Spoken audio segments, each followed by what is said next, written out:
was at a family gathering when my mom asked, "Are you excited to turn 23? My entire body tensed up. You see, every generation in my family, someone dies on their 23rd birthday. First it was my great-grandfather, then my grandmother's sister, then my mom's cousin. I'm not superstitious, but no one had a good explanation for it. Fast forward 3 months later, and I was walking to work when a car jumped the curb right where I'd been standing seconds before. That night at 2 a.m., I couldn't sleep and Googled my family history, and found 7 deaths that all happened at age 23. I went to visit my great-aunt Helen, the only one still alive who remembered the older ones. But the second I mentioned the deaths, her face froze. "Why are you digging into this?" she asked, not looking at me. I told her my birthday was coming up, and she finally turned around, her face pale. "They all died between 3 and 4 in the afternoon," she whispered. "We stopped having birthday parties because of it." She wouldn't say anything else. And when the day finally came, I told everyone I wanted to be alone, and deadbolted the door. The morning of my 23rd birthday, I sat on my couch watching the clock. 10 a.m. passed, then noon. At 2:30, I was actually starting to relax, thinking maybe I was being ridiculous. At 2:47, someone knocked on my door. I figured it was UPS with a package, so I looked through the peephole. "Who is it?" I called through the door. "I'm looking for Carolyn," he said, and his voice was flat, emotionless. "Wrong apartment," I said. "There's no Carolyn here." I started to move away from the door, but he knocked again, harder. "Please, I know she's in there. I need to speak with Carolyn." My hands were sweating as I put the chain on and opened the door just a crack. The moment he saw me, his jaw dropped. "Your eyes," he said, stepping closer. "You have Carolyn's eyes." His right hand was in his coat pocket, and I could see the outline through the fabric. "You're going to tell me where Carolyn is," he said, and I slammed the door so hard the walls shook. "Boom, boom, boom!" He started slamming his fist against the door. "I know you're in there. I can wait. You have to come out eventually." I called 911, barely able to hold my phone steady, and told them someone was trying to break in.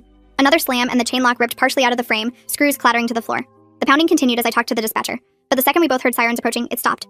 Complete silence. The cops found nothing. No fingerprints on the door, and none of my neighbors saw anyone in the hallway. They looked at me like I was having a breakdown.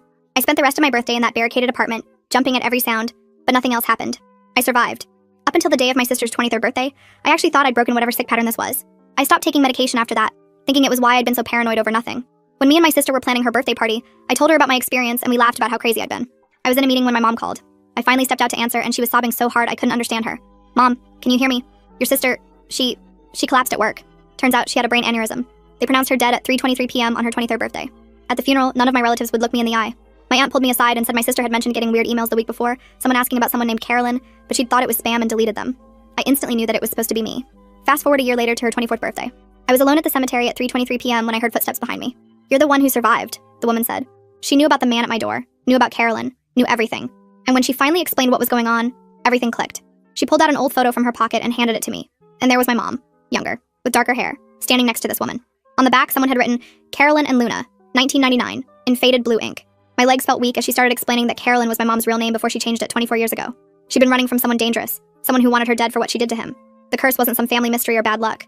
It was a man who'd been hunting our family for decades. He was killing us at 23 because that's the exact age my mom was when she ran away and started her new life. My stomach turned as the pieces fell into place. My sister dying for something that happened before we were even born.